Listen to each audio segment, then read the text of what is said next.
Hello Ikoners, back again here with me, Zaki, and now we are in environmental communication course, and this time we're going to discuss about one of the example of environmental text, especially in the case of environmental narrative in creative media. I'm standing here in the pier of a small pier in Demak, in the coastal area of Central Java. I'm heading to the Timbulsloko, one of the neighborhood that is currently facing quite a challenge, climate challenge on the sea rising level. But now we are going down to the boat, and we will discuss further about the environmental narrative in some of the example of creative media, talking directly from the field.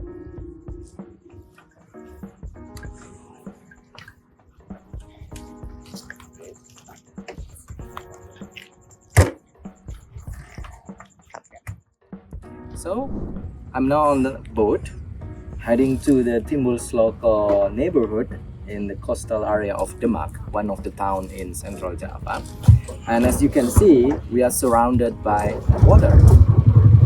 And talking about the environmental narrative in creative media, we've seen a lot, so many films, dramas, series, everything that have a setting that related to the water environment. However, we also remember that many of the monster of the shark attack and everything is always being portrayed in such a way that putting a prejudice to the animals or to the environmental and other biodiversity in general. As you can see, nature is nature. Yet this kind of nature, it also has an involvement of humans. As the story happened with Timbulsloko, it used to be a village that it's only a river, but then with the sea rising level here, then the neighborhood is being surrounded by seawater. Coming back to the environmental narrative in any creative media, especially popular media, we know that many of these kind of stories, or what we call narrative, is actually not truly neutral, and sometimes it's also not being portrayed from the very environment where the origin of the animal, the origin of the people is actually coming from.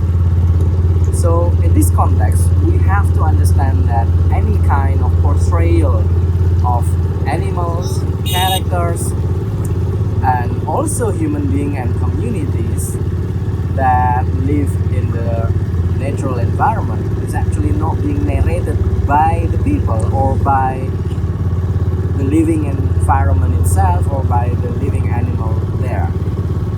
So this is a problematic issue, that the thing that we need to study any environmental text, including from any kind of popular media, it's also something to be dig deeper.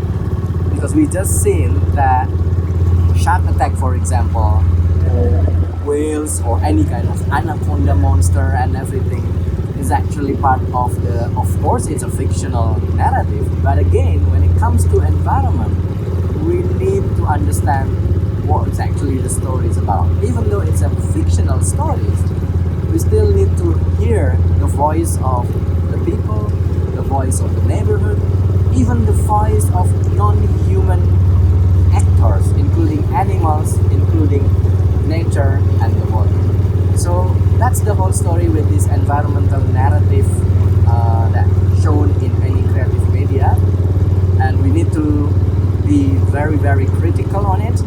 And also, even if we put ourselves as the creator, we still need to be very critical, and also to not ever forget that there are voices of the people, of the non-human elements or non-human actors in our environments, including waters, river, or in this case, it's like the sea. So thank you for your attention, Ikoners. From Timbulsloko, Demak in Central Java, the coastal community of Central Java, I'm Zaki Habibi, inviting you to further discussion in other videos and other discussion especially on the topic of environmental narrative in any creative media.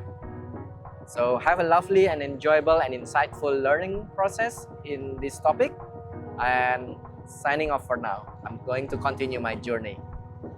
See you.